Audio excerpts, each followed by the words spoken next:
नमस्कार दोस्तों, एग्ज़ाम 22 में आपका स्वागत है। मैं अजय आपके लिए लाया हूँ इंडियन ज्योग्राफी का न्यू टॉपिक भारत का भौतिक स्वरूप। साथियों, देश की प्रमुख झीलें, दर्रे, नदियाँ और भारत के भौगोलिक परिचय को पढ़ने के बाद आज का यह टॉपिक बहुत ही इम्पोर्टेंट है, जो कि सभी गवर्नमेंट एग्जाम में पूछा जाता है। आइए शुरू करते हैं आज का टॉपिक, भारत का भौतिक स्वरूप। भारत की जो भूगर्भिक संरचना है उसमें विविधता देखने को मिलती है, चूंकि भारत एक बहुत ही विशाल देश है। इसलिए कहीं पर पर्वत, कहीं पठार, कहीं मरुस्थल, कहीं तटीय क्षेत्र है।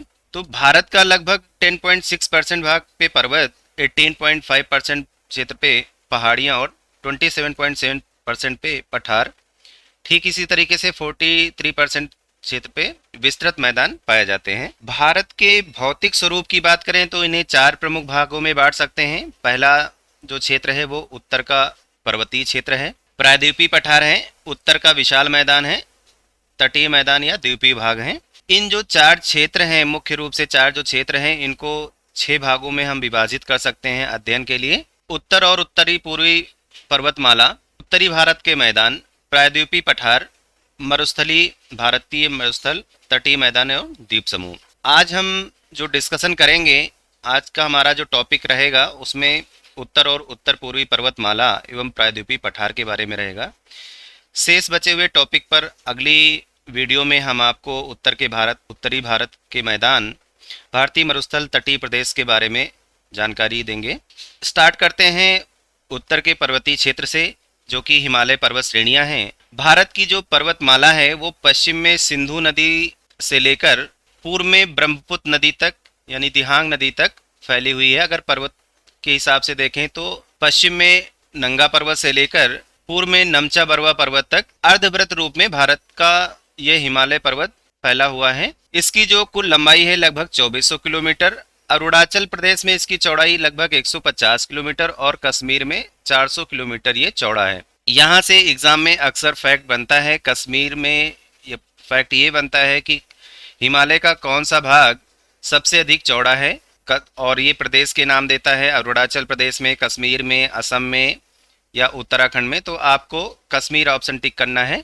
हिमालय की जो औसत ऊंचाई है वो लगभग 6000 मीटर है, और एशिया महाद्वीप पे जितने भी ऊंचे पर्वत श्रेणियां पाई जाती हैं जो 6500 मीटर से ऊपर है, उनकी संख्या लगभग 94 है। उनमें से 92 हिमालय पर्वत श्रेणी में ही आते हैं। इम्पॉर्टेंट फैक्ट है ये भी। इसके उत्तर की ओर यानी हिमालय पर्वत के उत्तर की ओर अगर हम जाएं तो तिब्बत का पठार पड़ता है, और दक्षिण की ओर सिंधु, गंगा और ब्रह्मपुत्र का विशाल मैदान पड़ता है। अभी हम मैप पर भी आपको इसकी स्थिति बताएंगे। हिमालय पर्वत एक नवीन मोड़दार पर्वतमाला है, और इस श्रेणी का ढाल तिब्बत की ओर नतोदर है यानी कॉन्वेक्स है, और भारत की ओर उन्नतोदर है यानी कॉनकेव है। कहने का मतलब ये है कि भारत की ओर का जो ढाल है वो धीरे धीरे ऊपर की ओर बढ़ता है, और तिब्बत की ओर ये बहुत तेजी से नीचे की ओर, पहले सीधे होकर बहुत तेजी से नीचे की ओर बढ़ता है। हिमालय के उत्तरी पश्चिमी भाग में काराकोरम, कैलाश, लद्दाख, जास्कर की श्रेणियां पाई जाती हैं, जबकि दक्षिणी पूर्व में नागा, पटकोई, मणिपुर, अराकान की श्रेणियां मिलती हैं। उत्तर के पर्वतीय भाग को हम चार प्रमुख श्रेणियों में बांट सकते हैं। सबसे पहला ट्रांस हिमालय, फिर बृहद हिमालय, लघु हिमालय और शिवालिक श्रेणी। श्रेणियों के आधार पर इन्हें हम चार भागों में डिवाइड करते हैं। तो सबसे पहला है ट्रांस हिमालय। उसको पढ़ने से पहले हम मैप पे इस हिमालय पर्वत श्रृंखला की पोजीशन देखेंगे। तो ये सबसे पहले ये ट्रांस हिमालय है, ये पोर्शन ट्रांस हिमालय का पार्ट है। ये बृहद हिमालय है या महान हिमालय कह सकते हैं, यही सबसे ऊंचा हिमालय है यहाँ पर मध्य भाग में। फिर उसके बाद में ये लघु हिमालय है, ये लघु हिमालय की श्रेणी है। तत्पश्चात ये शिवालिक श्रेणी है, सबसे लास्ट की ओर ये शिवालिक श्रेणी आती है। अब हम इनका अध्ययन करेंगे ट्रांस हिमालय का। तो सबसे पहले इसमें काराकोरम की श्रेणी आएगी, फिर लद्दाख श्रेणी आएगी, फिर जास्कर श्रेणी आएगी। ट्रांस हिमालय को हम तिब्बती हिमालय भी कहते हैं। इसका विस्तार जम्मू कश्मीर व लद्दाख राज्य में हिमालय के उत्तर की ओर है। यहाँ पर इस श्रेणी में सतलज, सिंधु, ब्रह्मपुत्र जैसी नदियों को जन्म मिलता है यहीं से, यानी सिंधु, सतलज और ब्रह्मपुत्र जैसी नदियाँ यहीं से निकलती हैं। इन श्रेणियों के सबसे टॉप पे काराकोरम की श्रेणी है। ये भारत का सबसे उत्तरी पर्वत है। इसे कृष्णगिरी या उच्च एशिया की रीढ़ भी कहते हैं। भारत की जो सबसे ऊंची चोटी है K2 या गार्डविन आस्टीन, जिसकी ऊंचाई लगभग 8611 मीटर की है, इसी श्रेणी में आती है, यानी काराकोरम श्रेणी में ही है। ट्रांस हिमालय के काराकोरम श्रेणी में केटू पर्वत है, जो कि पीओके में है, पाकिस्तान अधिकतर कश्मीर में है। काराकोरम की नुब्रा घाटी में ही भारत का सबसे बड़ा ग्लेशियर सियाचिन है। इंपॉर्टेंट फैक्ट है, आप इसे जरूर याद रखिए। ट्रांस हिमालय की जो अगली श्रेणी है वो लद्दाख श्रेणी है। ये लेह के उत्तर तथा काराकोरम के दक्षिण में है। लद्दाख श्रेणी के पूर्वी भाग पर हिंदू धर्म का पवित्र स्थल कैलाश पर्वत है, जो कि चाइना में पड़ता है। विश्व की सबसे जो खड़ी ढाल वाली चोटी है राकापोसी, इंपॉर्टेंट फैक्ट है, इसे जरूर याद रखिए। इसी पर्वत श्रेणी पर है, यानी ट्रांस हिमालय के लद्दाख श्रेणी में ही राकापोसी पर्वत श्रेणी है, जो कि विश्व की सबसे खड़ी ढाल वाली चोटी है। 1962 के युद्ध के बाद चीन ने इस पर अपना अधिकार कर लिया है, यानी कब्जा कर लिया है। तीसरी जो प्रमुख श्रेणी है ट्रांस हिमालय की वो जास्कर की श्रेणी है। ये लद्दाख के दक्षिण व महान हिमालय के उत्तर में है। लद्दाख एवं जास्कर श्रेणियों के बीच में ही सिंधु नदी की घाटी है, जिसका विस्तार जम्मू कश्मीर एवं उत्तराखंड राज्यों में है। यानी जो जास्कर श्रेणी का विस्तार है वो जम्मू कश्मीर और उत्तराखंड राज्यों तक है। नंगा पर्वत इस श्रेणी की सबसे ऊंची चोटी है। माणा, नी, तिलिपुलेख और किंगरी विंगरी आदि यहाँ के प्रमुख दर्रे हैं इस श्रेणी की, जास्कर श्रेणी के। तो इस तरीके से हमने ट्रांस हिमालय की विशेषताएं देखी, यहाँ के फैक्ट्स देखें। तो इनको ट्रांस हिमालय को भी हम 3 श्रेणियों में विभाजित कर सकते हैं। सबसे जो टॉप की ऊपर की श्रेणी है वो काराकोरम श्रेणी, जिसमें केटू यानी गार्डविन ऑस्टिन है भारत का सबसे ऊंचा पर्वत, पीओके में है अभी वो। लद्दाख की श्रेणी जो कि काराकोरम से जस्ट नीचे की ओर यानी दक्षिण की ओर है, और यहीं पर सबसे खड़ी ढाल वाली जो चोटी है, जो विश्व की सबसे खड़ी ढाल वाली चोटी है, जिस पर चाइना ने अधिकार कर रखा है। फिर जास्कर की श्रेणी, जो कि यहाँ की जो सबसे ऊंची चोटी है वो नंदा पर्वत है। ये याद रखने वाले इंपॉर्टेंट फैक्ट हैं। अगला बृहद या महान हिमालय। साथियों, ये उच्च हिमालय है, इसीलिए इसको बृहद या महान हिमालय कहते हैं, क्योंकि ये पर्वत श्रृंखला कश्मीर से लेकर लास्ट में अरुणाचल प्रदेश तक फैली हुई है। और ये इसका जो जैसे जैसे हम कश्मीर से इस तरफ को बढ़ते हैं तो मध्य भाग में लगभग नेपाल में इसकी जो ऊंचाई है वो बढ़ जाती है। यानी विश्व के जो जितने भी बृहद ऊंचे पर्वत श्रृंखलाएं हैं हिमालय के इसी पार्ट में हैं। इसे हिमाद्री या सर्वोच्च या महान या आंतरिक हिमालय की संज्ञा दी जाती है। हिमालय की सर्वोच्च तथा सबसे ऊपरी श्रेणी है, यानी सबसे ऊंचे पर्वत जो श्रृंखला है हिमालय की वो इसी श्रेणी में पाई जाती है।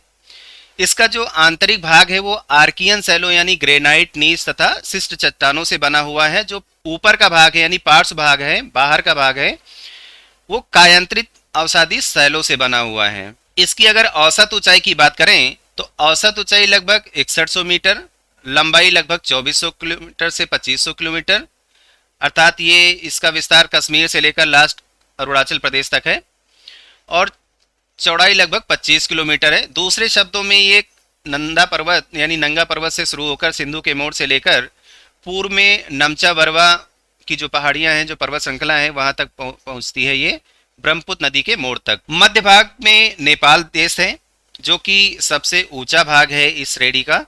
यहीं पर विश्व की सबसे ऊंची पर्वत श्रृंखलाएं हैं, पर्वत चोटियां हैं। माउंट एवरेस्ट जो कि विश्व का सबसे ऊंचा पर्वत है, जिसकी ऊंचाई लगभग 8848 मीटर है, इसी क्षेत्र में है। नेपाल में इसे सागरमाथा की संज्ञा दी जाती है। इसके अलावा इस श्रृंखला की जो ऊंचे पर्वत है उनमें कंचनजंगा, धौलागिरी, अन्नपूर्णा, मकालू, नंदा देवी, त्रिशूल, बद्रीनाथ, नीलकंठ और केदारनाथ आदि प्रमुख हैं। इस पर्वत श्रेणी का जो ढाल है वो काफ़ी तेज है, चूँकि चौड़ाई 25 किलोमीटर की है और बहुत ही ऊंचे पर्वत हैं, इसलिए इसका जो ढाल है वो बहुत तेज है। यहाँ के हिमनदों से भारत की प्रमुख नदियों का उद्गम होता है, जैसे गंगा, यमुना और उनकी सहायक नदियों का उद्गम इस श्रेणी के ही हिमनदों से होता है। इस पर्वत श्रेणी में अनेक दर्रे मिलते हैं, कश्मीर में जैसे बुर्जिल दर्रा, लद्दाख का जोजिला, हिमाचल प्रदेश का बाड़ालाचा शिपकिला, उत्तराखंड में थांगला, सिक्किम में नाथुला जेलेपला आदि महत्वपूर्ण है। अब अगला जो इम्पोर्टेंट पार्ट है हिमालय का वो लघु या मध्य हिमालय, यानी ट्रांस हिमालय के बाद में महान हिमालय, महान हिमालय के बाद में लघु हिमालय। ये जो श्रेणी है महान हिमालय के दक्षिण में है, यानी पहले ट्रांस हिमालय पड़ता है, ट्रांस के बाद में महान हिमालय है, महान हिमालय के बाद में लघु हिमालय है। तो इस महान हिमालय के दक्षिण में ये लघु हिमालय है, तथा शिवालिक श्रेणी यानी जो सबसे जो चौथा हिमालय का पर्वतीय क्षेत्र है वो शिवालिक श्रेणी है, उसके उत्तर की ओर है। ये 80 से लेकर 100 किलोमीटर तक की चौड़ी है। इस श्रेणी की जो औसत ऊंचाई है लगभग 3700 मीटर से लगभग 4500 मीटर तक है। पीर पंजाल श्रेणी इसका पश्चिमी विस्तार है, जिसका फैलाव जम्मू कश्मीर और हिमाचल प्रदेश राज्य तक है। पीर पंजाल श्रेणी मध्य हिमालय की सबसे लंबी व प्रमुख श्रेणी है। इस श्रेणी में पीर पंजाल व बनिहाल दो प्रमुख दर्रे हैं। इस श्रेणी के पूर्व की ओर धौलाधर श्रेणी है, यानी हम इस श्रेणी से पूर्व की ओर बढ़ेंगे तो धौलाधर श्रेणी है हिमाचल प्रदेश में, जिस पर शिमला नगर स्थित है। और ये शिमला नगर कितनी ऊंचाई पर है? लगभग 2205 मीटर ऊंचाई पर स्थित है। इसके आगे बढ़ेंगे तो नाग, रीवा, मंसूरी आदि श्रेणियां पाई जाती हैं, जिन पर चक्रौता, मंसूरी, नैनीताल, रानीखेत ये प्रमुख नगर हैं। इस श्रेणी में कोड़धारी वन मिलते हैं, यानी जो लंबे और कोड़धारी वन मिलते हैं यहाँ पर, और ढालों पर छोटे छोटे घास के मैदान मिलते हैं, जिन्हें कश्मीर में मर्ग बोलते हैं। गुलमर्ग, सोनमर्ग, टनमर्ग इसके एग्जाम्पल हैं। एग्जाम में ये भी फैक्ट पूछा जाता है, इसे जरूर याद रखिए। कई बार पूछा जाता है गुलमर्ग कश्मीर में क्या है, तो एक घास का मैदान है। उत्तराखंड में बुग्याल या पयार बोलते हैं इन्हीं घास के मैदानों को, और मध्यवर्ती भागों में दुआर या दून कहते हैं। मध्य और महान हिमालय के बीच में ही दो खुली घाटियां हैं, जिसमें सबसे प्रमुख कश्मीर की घाटी पश्चिम भाग में, और पूर्व की ओर बढ़ते हैं तो काठमांडू की घाटी प्रमुख है। यानी काठमांडू और कश्मीर की जो घाटी है वो इसी पर्वत श्रेणी में पाई जाती है, यानी लघु हिमालय पर्वत श्रेणी में ही पाई जाती है। चौथा जो हिमालय का भाग है वो शिवालिक श्रेणी। ये हिमालय का सबसे बाहरी और नवीनतम श्रेणी है। बाह्य हिमालय व उप हिमालय की संज्ञा दी जाती है इसको। इसे पंजाब में पोतवार बेसिन के दक्षिण से आरंभ होकर पूर्व की ओर कोसी नदी तक ये फैली हुई है।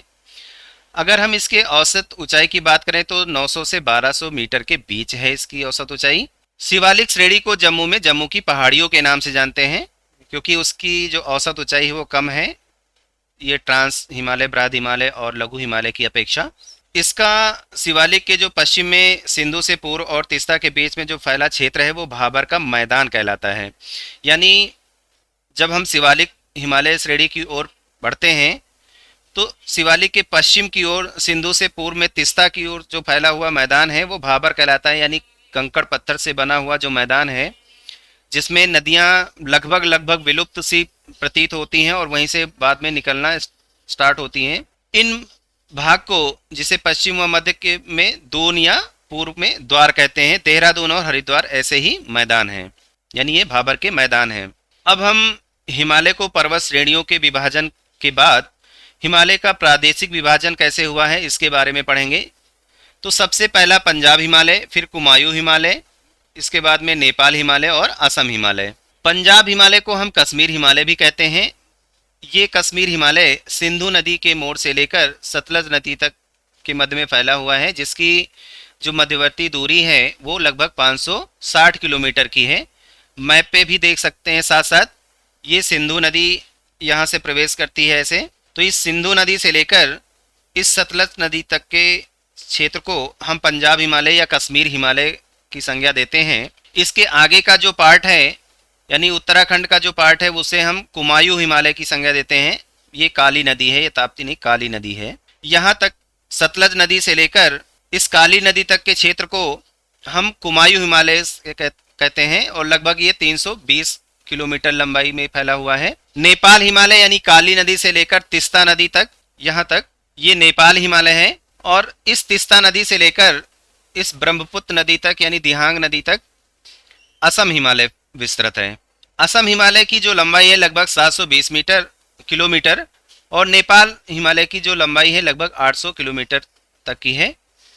तो सबसे पहले जो प्रमुख विशेषताएं हैं कश्मीर या पंजाब हिमालय की, उनको पढ़ेंगे। इनके जो इम्पोर्टेंट फैक्ट है, कश्मीर हिमालय का जो विस्तार है वो सिंधु नदी से लेकर सतलज नदी तक के बीच में है। 560 किलोमीटर की लंबाई में ये मिलता है, और ये कश्मीर व हिमाचल प्रदेश में फैला हुआ है। यानी कश्मीर और हिमाचल प्रदेश के जो भी हिमालय पर्वत क्षेत्र हैं उन्हें हम कश्मीर या पंजाब हिमालय के नाम से जानते हैं। इनकी जो प्रमुख श्रेणियां हैं उनमें पीर पंजाल, जास्कर, लद्दाख, काराकोरम और धौलाधर, यही प्रमुख श्रेणियां हैं हिमालय पर्वत श्रृंखला की। ये कश्मीर हिमालय में ही पड़ती हैं।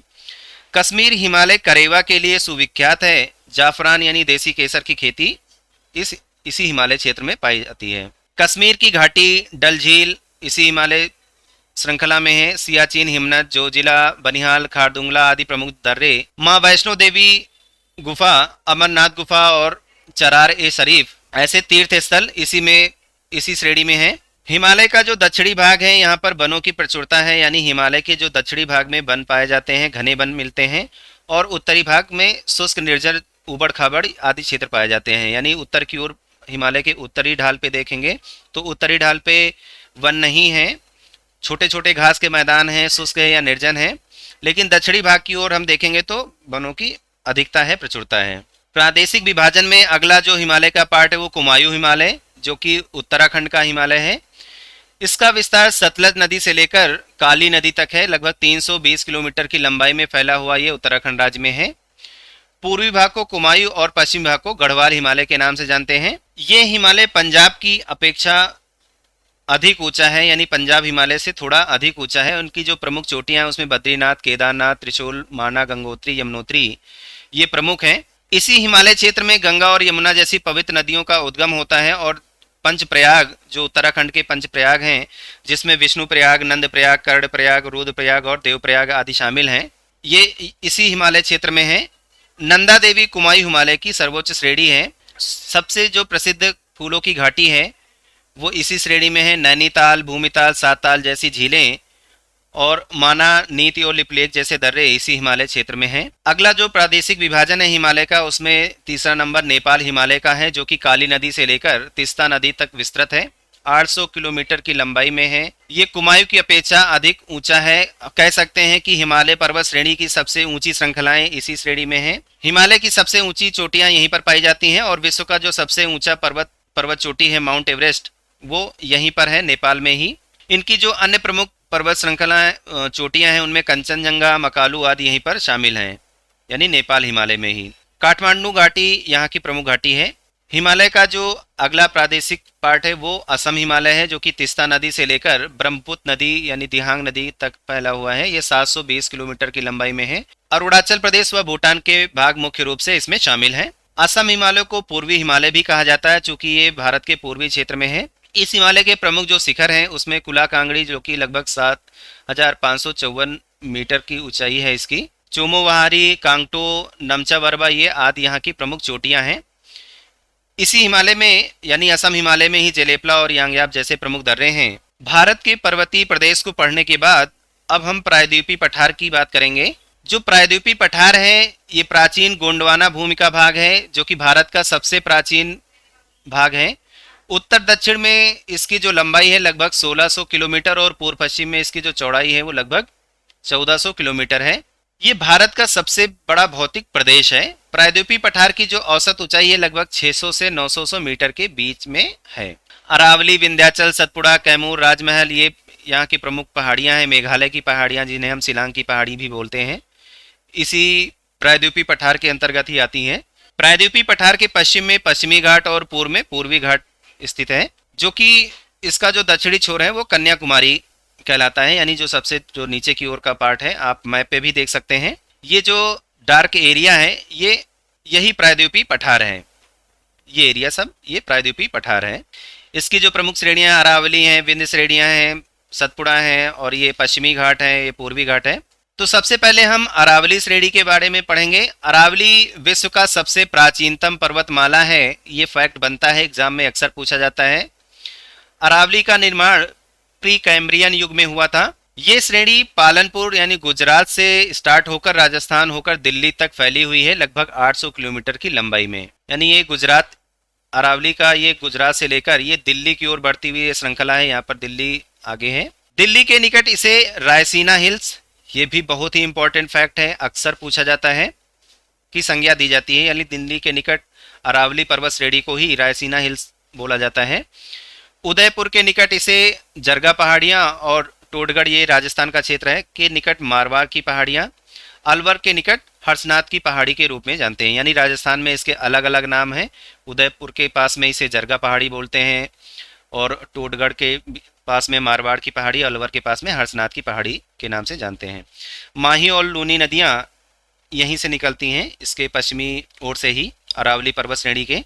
इस श्रेणी का जो सबसे ऊंचा शिखर है वो गुरु शिखर है, जो कि लगभग 1722 मीटर ऊंचा है। माउंट आबू की जो पहाड़ियां हैं, इन्हीं पर ये गुरु शिखर है। माउंट आबू दिलवाड़ा के जैन मंदिरों के लिए प्रसिद्ध है, जिसका निर्माण भीम सेकेंड ने करवाया था, जो कि सफ़ेद संगमरमर से बने हुए जैन मंदिर हैं। इंपॉर्टेंट फैक्ट है, एग्जाम में पूछा जाता है। प्रायद्वीपीय पठार की जो अगली पर्वत श्रेणी है उसमें विंध्याचल श्रेणी है, जो कि गुजरात से लेकर मध्य प्रदेश तक फैली हुई है। उत्तर प्रदेश का भी कुछ हिस्सा ये मिर्ज़ापुर और सोनभद्र का एरिया जो मध्य प्रदेश से सटा हुआ है लगता है। लगभग इसकी जो लंबाई है 1050 किलोमीटर की लंबाई है। विंध्याचल को भारत में जल विभाजक भी कहा जाता है, क्योंकि यहीं से उत्तर भारत की नदियां और दक्षिण भारत की नदियां अलग अलग हो जाती हैं। विंध्याचल पर्वत लाल पत्थर और चूना पत्थर के लिए प्रसिद्ध है, और इस श्रेणी को पूर्व में कैमूर की श्रेणी या भांडेर की श्रेणी कहते हैं। यानी अब बिहार की ओर बढ़ेंगे इसमें तो वहाँ पर इसे कैमूर की श्रेणी बोली जाती है। विंध के दक्षिण में नर्मदा का संकीर्ण घाटी है, और नर्मदा नदी जो कि जबलपुर के निकट ही धुआंधार जलप्रपात बनाती है। ये प्रमुख झरना है मध्य प्रदेश में, ये नर्मदा नदी पर स्थित। विंध्याचल श्रेणी का जो सबसे ऊंचा शिखर है वो गोमनपुर शिखर है। इंपॉर्टेंट फैक्ट है, इसे याद रखिए। अरावली और विंध्य श्रृंखलाओं के मध्य में ही मालवा का पठार है, यानी इसी के बीच में मालवा का पठार पड़ता है, जो कि काली मिट्टी के मैदान है। इसकी लंबाई लगभग 530 मीटर से लेकर, लंबाई है तो 1 किलोमीटर है, और जो चौड़ाई है वो लगभग 390, इसे किलोमीटर समझिएगा, किलोमीटर तक है मालवा पठार की। सतपुड़ा श्रेणी, ये श्रेणी नर्मदा एवं ताप्ती नदियों के बीच में है। सतपुड़ा की श्रेणी, इसका विस्तार गुजरात से लेकर बिहार के कोसी नदी तक है, और इसकी जो औसत ऊंचाई है लगभग 750 मीटर है। सतपुड़ा को ही गुजरात में राजपीपला श्रेणी, मध्य प्रदेश में महादेव की श्रेणी, और छत्तीसगढ़ में आगे बढ़ते हैं तो मैकाल की श्रेणी के नाम से जाना जाता है। बहुत ही इंपॉर्टेंट फैक्ट है, एग्जाम में पूछा जाता है कि राजपीपला की श्रेणी कहाँ पर है या किस किस श्रेणी के अंतर्गत है, किस पर्वत श्रृंखला के अंतर्गत है। तो ये सतपुड़ा श्रेणी में है और गुजरात में है। इसी तरीके से मैकाल श्रेणी कहाँ पर है, तो छत्तीसगढ़ में है, सतपुड़ा की श्रेणी है। सतपुड़ा की जो सबसे ऊंची जो चोटी है वो धूपगढ़ है, जिसकी ऊंचाई लगभग 1350 मीटर है। अमरकंटक जो कि लगभग 1066 मीटर है, ये सतपुड़ा की दूसरी सबसे ऊंची पर्वत श्रृंखला है, चोटी है। यहीं से नर्मदा और ताप्ती सोन नदियां आदि निकलती हैं, यानी सतपुड़ा श्रेणी से ही।